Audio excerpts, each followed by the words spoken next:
Good morning বন্ধুরা, শুভ সকাল। দেখো রান্নার বাজার নিয়ে বসে পড়েছি। দেখো আর বরমশাই এসছে বাড়ি। তোমরা তো জানো বাইরে থাকে, হ্যাঁ শিলিগুড়ি থাকে। আসা মাত্রই দেখো বাজারে পাহাড় তুলে নিয়ে এসছে। আর মাছগুলো তো ঢুকিয়ে ফ্রিজের মধ্যে রেখে দিয়েছি। তোমাদের আর মাছগুলো আমি দেখাতে পারলাম না, কেন এই তোমার এর সাথে মাছের সাথে একবার ঠেকাঠেকি হয়ে যাবে সব। তার জন্য মাছগুলো সব ধুয়ে ফ্রিজে ঢুকিয়ে দিয়েছি। দেখ পালং শাক, পেঁয়াজ কলি, তারপরে দেখো আদা, তোমরা পুরো দেখতে পাচ্ছ না, রসুন, উচ্ছে, পেঁপে, ধনে পাতা, বেগুন, দেখো বাঁধাকপি, মটরশুঁটি, এত মটরশুঁটি ফ্রিজে আছে, আবার মটরশুঁটি, পেঁয়াজ, টমেটো, আর বেগুনের শুধু বাহার দেখো, সাইজ দেখো বেগুনের। তাহলে হচ্ছে কেন বলি যে হচ্ছে এত খায় তেল, এত খায় তেল, খেয়ে খেয়ে খেয়ে খেয়ে এত ফুলিয়ে ফেলে বুড়ি। তাও আমাদের ঘরে বেগুন শীতকালে শেষ হবে না, বুঝেছো? এটা পোড়া খায় বলে নিয়ে এসছে। আর এগুলো সব হচ্ছে ভাজার, বুঝেছো? কি বলবো তোমাদের। দেখো বেগুনের পাহাড় দেখেছো, এই বড় বড়, এই দেখো বড় বড় বেগুন সাইজ, দেখেছো? তাহলে তেলটা কেন লাগবে না খরচা, এত যদি বেগুন খাওয়া হয়। চলো আর এদিকে রান্না তোমাদের দেখাই।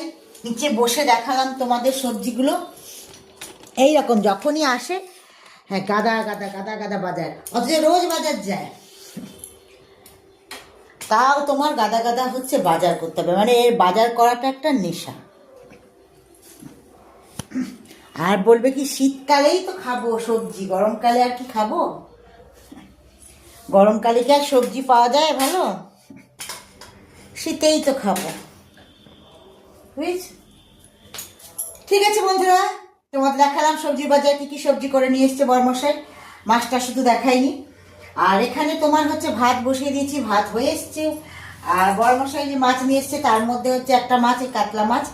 আজকে আমি 4 পিস বার করে নিয়েছি, আর বাদ বাকি সব ফ্রিজে হচ্ছে স্টোর করে দিয়েছি। তোমার হচ্ছে একবেলা যেতে আমরা মাছ খাই, ওই জন্য 4 পিস বার করে দিয়েছি। আমরা 4 জন মেম্বার, 4 পিস বার করে নিয়েছি। নুন হলুদ মাখিয়ে নিয়েছি। আজকে কাতলা মাছের পাতলা ঝোল, ফুলকপি আলু দিয়ে। এদিকে তেলটাও আমার গরম হয়ে গেছে। মাছগুলো আমি একটু ছেড়ে দেবো এবার একটা একটা করে।